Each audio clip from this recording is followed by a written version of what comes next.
Friends, మరో 2 రోజుల్లో Valentine day ఫిబ్రవరి 14th. ప్రపంచ దేశాల్లో ఏం జరుగుతుందో నాకు అంత తెలియదు, కానీ మన భారతదేశంలో యంగ్స్టర్స్ అందరూ కూడా ప్రేమికులు మరి చెప్పకండి, ప్రిపరేషన్స్ అది ఇది అని చెప్పేసి అందరూ ప్రారంభించుంటారు. ఆల్రెడీ ప్లానింగ్స్ రోజ్ డే నుంచి ఆల్రెడీ ప్రారంభించుంటారు అనుకుంటాను. ఎనీవే, విషయం ఏంటి అని అంటే యాక్చువల్ గా ఈ వ్యాలంటైన్ డే సెలబ్రేట్ చేసుకోవడానికి ఎవరు అర్హులు, ఇది ఈ నిజం మీతో ఈరోజు నేను మాట్లాడతాను మిత్రమా. ప్రతి ఒక్క యువత మీరు వినండి. ఇది విన్న తర్వాత మీ వ్యాలంటైన్ డే ఎంత స్పెషల్ గా మారిపోతుందో తెలుసా? ఈ వ్యాలంటైన్ డే అందరి జీవితాల్లో ప్రేమను తీసుకొస్తుంది, ఒక తోడును తీసుకొస్తుంది. కానీ ఈ వ్యాలంటైన్ డే ఈ విషయం మీరు విన్న తర్వాత ఈ వ్యాలంటైన్ డే మీ జీవితాన్నే మార్చేస్తుంది మిత్రమా. అంత చక్కటి విషయం మీకు ఈరోజు చెప్పబోతున్నాను. So first of all Valentine day శుభాకాంక్షలు అడ్వాన్స్ గా చెప్తున్నాను మీ అందరికి కూడాను. కానీ ఇక్కడ విషయం ఏంటి అని అంటే ద ట్రూత్ ఆఫ్ వ్యాలంటైన్ ఈరోజు మనం తెలుసుకుందాం. వందే మాతరం. Hello friends, welcome to your channel motivational journey, ఒక మహోన్నతమైన మార్పు కోసం. ఫ్రెండ్స్, యాక్చువల్ గా వ్యాలంటైన్ డే ఎవరు సెలబ్రేట్ చేసుకోవాలి అని అంటే మాత్రం మీరు ఎవ్వరూ ఫీల్ అవ్వద్దు, కానీ పెళ్లి కాని ఏ యువతకు కూడా వ్యాలంటైన్ డే సెలబ్రేట్ చేసుకునే హక్కు లేదు. ఆశ్చర్యపోతారు కదా? వద్దు, ఆశ్చర్యపోవద్దు. ఫ్యాక్ట్ నేను చెప్తున్నాను. ఈ నిజం నేను మీకు చెప్పిన తర్వాతే దానికి కారణం చెప్తున్నాను. వ్యాలంటైన్ డే సెలబ్రేట్ చేసుకోవాలి అని అంటే మీకు ఒక అర్హత ఉండాలి. ఆ అర్హత కోసం మీకు మాట్లాడుతున్నాను ఈరోజు. యాక్చువల్గా ఈ వ్యాలంటైన్ స్టోరీ ఎక్కడ స్టార్ట్ అవుతుంది అని అంటే మన యొక్క వేదాలు 8000 BC నాడు వేదాలు ప్రపంచ దేశాలకు పరిచయం అయ్యాయండి. 8000 BC నాడు పరిచయం అయితే ఇండస్ వ్యాలీ సివిలైజేషన్ అని చెప్పేసి మన సివిలైజేషన్ అంటారు. మన సివిలైజేషన్ 3500 ఆ ప్రాంతంలో ప్రపంచంలోకి వెళ్ళిందనమాట. ఈ సివిలైజేషన్ ఎప్పుడైతే ప్రపంచంలోకి వెళ్ళిందో మన సివిలైజేషన్ ఇవన్నీ వేదాలు ఇవన్నీ ఉన్నాయి కదా, మిగతా సివిలైజేషన్ వాళ్ళు కొన్ని తీసుకున్నారనమాట. దాంట్లో ముఖ్యంగా తీసుకున్నదే మన భారతీయ పెళ్లి వ్యవస్థ, భారతీయ వివాహ బంధం. అయితే ఇది బాగా తీసుకున్న వాళ్ళలో రోమ్ అండి. రోమ్ ఏం చేసిందంటే ఈ రోమ్ ఫిలాసఫర్స్ చాలా మంది ఈ పెళ్లి వ్యవస్థని కొద్ది ప్రవేశపెట్టారు. అప్పటి వరకు ఎన్షియంట్ రోమ్ లో పెళ్లి కోసం అంత పటిష్టంగా లేదనమాట. వాళ్ళు తీసుకున్నంత ఇండస్ వ్యాలీ సివిలైజేషన్ నుంచి తీసుకున్నారనమాట. అయితే అక్కడ జరిగింది ఏంటి అని అంటే ఎప్పుడైతే ఇండస్ వ్యాలీ సివిలైజేషన్ నుంచి ఈ పెళ్లి అన్న వ్యవస్థ అక్కడ తీసుకెళ్లారో అది 500 BC నాడు అలా వచ్చేటప్పటికి పెళ్లి అన్న వ్యవస్థ కొద్ది ముందుకు వచ్చింది.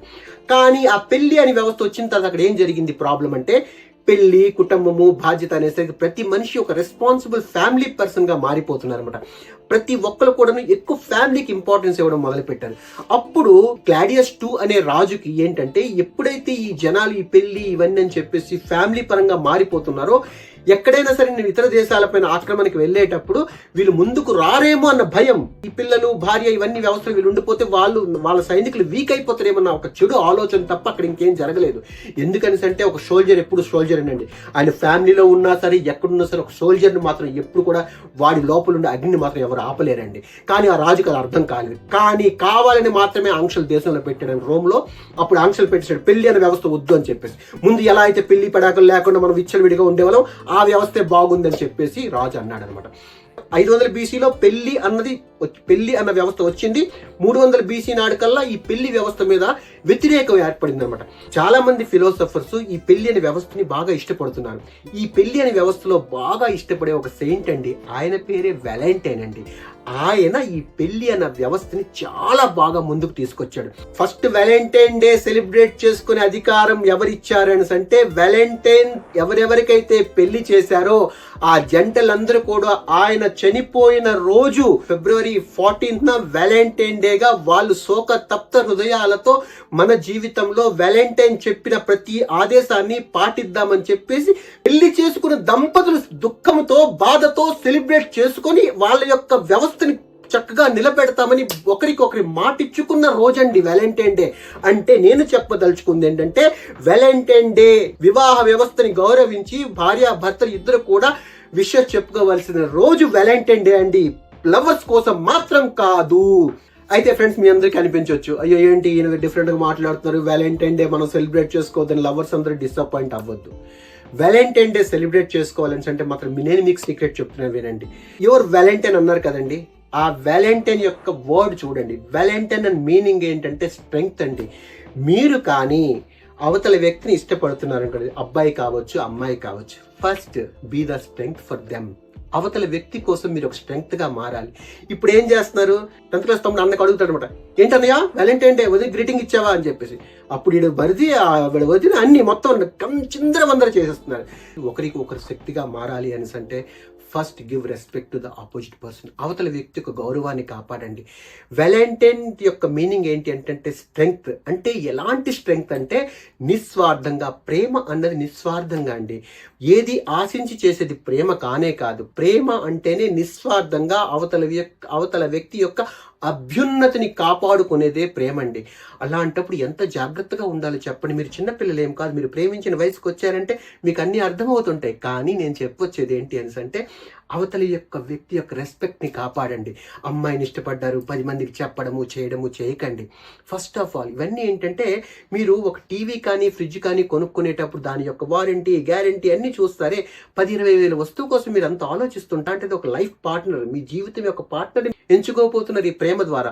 అలాంటిది మీరు ఎంత జాగ్రత్త పడాలి చెప్పండి. 25 సంవత్సరాల అమ్మ కొంగు చాటున పెరిగితే ఎంత హ్యాపీగా ఉంటుందో, మిగతా 75 ఇయర్స్ భార్య చాటును పెరగవలసి ఉంటుంది. కనుక అమ్మని సెలెక్ట్ చేసుకోలేదు మనం, భగవంతుడు ఇచ్చిన అమ్మ గిఫ్ట్. అలాగే మీరు సెలెక్ట్ చేసుకుంటారు ఇక్కడ. అలాంటి మరో తల్లి ప్రేమ దొరికేటంత వ్యక్తిని మీరు సెలెక్ట్ చేసుకోండి. అలాగే అమ్మాయిలైతే అదే ఫార్ములా రివర్స్ అనమాట. కాస్త మీరు కూడా ప్రతి ఒక్కదానికి ఎక్సైట్ అయిపోకుండా, ప్రతి ఒక్కదానికి ముందుకు వెళ్ళిపోకుండా ఆలోచించి నిర్ణయాలు తీసుకోండి. కానీ నేను ఫైనల్గా చెప్పదలుచుకుంది ఏంటి అంటే ప్రేమని ఆభాసు పాలు చెయ్యొద్దు, ప్రేమని నవ్వుల పాలు చెయ్యొద్దు. ప్రేమ అన్నది ఒక రెస్పాన్సిబిలిటీ. మీ లవర్కి ఒకరొక మాట అనకూడదు, మీ లవర్కి ఇన్సల్ట్ కాకూడదు. ఇవన్నీ కావాలంటే మీ ప్రేమలో మీరు చాలా జాగ్రత్తగా ఉండాలి. దయచేసి మీరు నిజంగా ఒక అమ్మాయి అబ్బాయిని ఇష్టపడినా, అబ్బాయి అమ్మాయిని ఇష్టపడినా సరే తప్పని నేను చెప్పను. దానికంటూ ఒక టైం ఉంటుంది, దానికంటూ. ఎందుకంటే ఫస్ట్ ఆఫ్ ఆల్ ఒకరికొకరు మీరు శక్తిగా మారాలి అంటే దానికి కొన్ని ఫార్ములేషన్స్ ఉన్నాయి. సింపుల్ చూడండి, మీరు 6వ తరగతి చదువుతున్న పిల్లలు అయినప్పుడు కూడా మీకు బైక్ రైడింగ్ వచ్చు. అలా అని చెప్పేసి మీరు రోడ్డు పైకి వెళ్ళి బైక్ డ్రైవ్ చేస్తూ ఉంటే ఈ దేశంలో జరుగుతుందండి? కుదరదు. ఎందుకంటే మీకు 18 ఇయర్స్ రావాలి, లైసెన్స్ కావాలి. అలాగే ప్రేమ అన్నది మీ మనసులో పుట్టొచ్చు, కానీ ఆ ప్రేమ ఫలించడానికి, ప్రేమ ముందుకు వెళ్ళడానికి దానికంటూ ఒక వయసు ఈ ప్రపంచంలో నిర్ధారింపబడింది మీ పేరెంట్స్ ద్వారా. అందుకని చెప్పేసి అప్పటి వరకు మీరు వెయిట్ చేయక తప్పదు. అయితే మరి వ్యాలంటైన్ డే ఎలా సెలబ్రేట్ చేసుకోవాలండి అని చెప్తే, వ్యాలంటైన్ డే కార్డు కొనుక్కో, చక్కగా దాచుకో. ఎప్పుడైతే నీ లవర్ నువ్వు పెళ్లి చేసుకుంటావు అప్పుడు నువ్వు సెలబ్రేట్ చేసుకొని నేను సజెస్ట్ చేస్తాను. యాక్చువల్గా ఇంకో విషయం ఏంటి అంటే బాధపడకండి. కానీ ఫ్రెండ్స్ మీకు ఒకటి చెప్తున్నాను చూడండి, ఈ ప్రేమ కానీ అందం చూసి పడింది అనుకోండి, అంటే కళ్ళ అట్రాక్షన్ వల్ల మీకు ప్రేమ పుట్టింది అనుకోండి, అది తప్పకుండా ఏదో ఒకరోజు మీకు ఇబ్బంది పెడుతుంది. ఎందుకు అంటే దానికి ఒక చిన్న ఉదాహరణ, వర్షం పడిన తర్వాత కొన్ని పురుగులు ఎగురుతుంటాయి చూసారు, ఆ పురుగులన్నీ కూడా లైట్ వైపు పరిగెడుతుంటాయి, లైట్ మీద వెళ్ళే పడుతుంటాయి. ఎందుకంటే వాటి కళ్ళకి ఆ ఆకర్షణ ఉంటుందంట. ఆ కళ్ళతో ఆకర్షింపబడి ఇందులో దూకేస్తే అగ్గిలో దూకేసినట్టు. అందుకే ఎప్పుడు కూడా ఆ పురుగులు ఎక్కువ రోజులు ఎక్కువ క్షణాలు కూడా బ్రతకవు, వెంటనే పుడతాయి, వెంటనే చేస్తాయి అనమాట. అంటే నేను చెప్పొచ్చేది ఏంటి అంటే దృష్టితో నువ్వు మోసపోయి ఇష్టపడ్డావంటే జీవితంలో నాశనం పతనం గ్యారెంటీ. ఎందుకంటే మొత్తం వంశం నాశనం అయిపోతుంది నా పురుగుది. అలాగే ఈ ప్రేమ అన్నది కళ్ళ అట్రాక్షన్ వల్ల రాకూడదు. అప్పు తీరకుండా అప్పు చేయకూడదు కదండి. ఆల్రెడీ మన పేరెంట్స్ మనకు పెట్టిన ప్రేమ, మన కుటుంబం మనకు పెట్టిన ప్రేమ, వాళ్ళకి మనం ఏం తిరిగి ఇవ్వలేకపోయాం. మీ యొక్క రెస్పాన్సిబిలిటీస్ ని మీరు ఫుల్ఫిల్ చేయలేరు ఇప్పుడు. అందుకని చెప్పేసి అటువంటి వ్యవస్థలో వెళ్ళకండి. అయితే మరి ఏం చేయాలండి, మానేయాలంటే మానేయమని నేను చెప్పట్లేదు, కానీ వెయిట్ చేయండి దేనికైనా సరే. రెండో ఆస్పెక్ట్ ఒకటి గుర్తుంచుకోండి, మీరు ఒక అమ్మాయిని ఇష్టపడుతున్నారు అనుకోండి, లేకపోతే ఒక అబ్బాయి ఒక అమ్మాయిని ఇష్టపడినా, అమ్మాయి అబ్బాయిని ఇష్టపడినా, మీ ఇద్దరిలో ఎలా ఉండాలి అంటే ఒకవేళ రేపటి రోజున పలానా అబ్బాయిని నేను ఇష్టపడ్డాను, లేకపోతే పలానా అమ్మాయిని నేను ఇష్టపడ్డానని ఎప్పుడైతే మీ పేరెంట్స్ ముందు చెప్తారో, ఆ పిల్ల యొక్క గౌరవం కానీ ఈ పిల్లడి యొక్క గౌరవం కూడా ఎలా ఉండాలంటే, ఆ పాప ఎక్సలెంట్, అంతకన్నా అదృష్టం ఇంకేంటినానని చెప్పి తల్లిదండ్రులు పొంగిపోయేటటువంటి అమ్మాయిని సెలెక్ట్ చేసుకోండి. అలాగే మీరు కూడా ఎలా మారిపోవాలంటే, ఆ అమ్మాయి ఎప్పుడైతే మీకోసం వాళ్ళ ఇంట్లో చెప్తుందో, ఆ అబ్బాయా మరింకేంటమ్మా రాముడు లాంటి వాడు ఎక్సలెంట్ అన్నంత స్టేజ్కి మీరు ఎదిగిపోండి. ఆటోమేటిక్గా మీ ప్రేమ సక్సెస్ అయిపోతుంది మిత్రమా. అంతేకాని పిచ్చి వ్యవహారాలు పిచ్చి చేసుకొని మీ మైండ్ పాడు చేసుకొని, మైండ్ డిస్టర్బ్ చేసుకొని, late night work phone calls ఇవన్నీ చేసుకొని మాత్రం మీరు ఈ ప్రేమ వ్యవస్థను మాత్రం పాడు చేసుకోకండి. ఎందుకంటే ప్రేమ అన్నది చాలా పవిత్రమైనది, ప్రేమ అన్నది చాలా స్ట్రెంగ్త్ అని ఈ ప్రపంచం ఈ రోజు కూడా నిలబడిందంటే ప్రేమ వల్లనండి. ఎందుకంటే నిస్వార్థమైన ఆ తల్లి ప్రేమతో ప్రారంభమైన మన ఈ జీవితాలు ఎలాగైనా సరే ముందుకు సాగాలి అని అంటే మాత్రం ఆ ప్రేమ అంత పవిత్రంగా ఉండాలి. కొన్ని ప్రాక్టికల్ కార్నర్స్ తీసుకోండి. మన చెల్లినో మన అక్కనో ఎవరైనా ఆ రోజు ప్రపోజ్ చేస్తే మీకు ఎంత కోపం వస్తుంది చెప్పండి. అక్కడేంటి, మీకేమనిపిస్తుంది, మీ చెల్లి కానీ అక్క కానీ పర్ఫెక్ట్ పర్సన్ సెలెక్ట్ చేసుకోవాలి, మీ ఇష్టాలతో ఉండాలని ఉంటుంది. కానీ వేరే అమ్మాయికి మాత్రం మీరు వెళ్ళి గ్రీటింగ్ కార్డు ఇచ్చేయచ్చు. అవునా? అలాంటివి కొద్దిగా ఆలోచించండి. మనతో జరుగుతున్న సిచ్యువేషన్, ఆ సిచ్యువేషన్ మనతో జరిగితే ఎలా ఉంటుంది, మనం ఇతరులతో అలా జరిగేటట్టు చూసుకోండి. మీ ప్రేమ మీ జీవితం యొక్క అభ్యున్నతి కోసం ఉపయోగపడాలి, తన యొక్క ఎదుగుదల కోసం ఉపయోగపడాలి, మీ యొక్క ఎదుగుదల కోసం ఉపయోగపడాలి.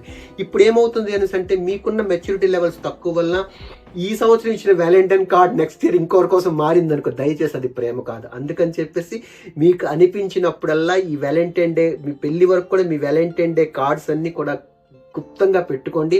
ఒకవేళ మీ లవ్వర్ కానీ ఎవరైనా సరే, అదేంటది వ్యాలంటైన్ డే రోజు నువ్వు నాకు విష్ కూడా చేయలేదు, కనీసం చెప్పలేదంటే, ఇప్పుడు కాదు, నీకు ఒక స్పెషల్ సర్ప్రైజ్ ఉంది, స్పెషల్ సర్ప్రైజ్ వ్యాలంటైన్ డే మనం సెలబ్రేట్ చేసుకోవాలని చెప్పేసి ఈ వీడియోని వాళ్ళకి షేర్ చేయండి. మీరు తప్పకుండా చెప్తున్నాను ఫ్రెండ్స్, మీకున్న వయసులో మీరు అచీవ్ చేయవలసినవి చాలా ఉన్నాయి.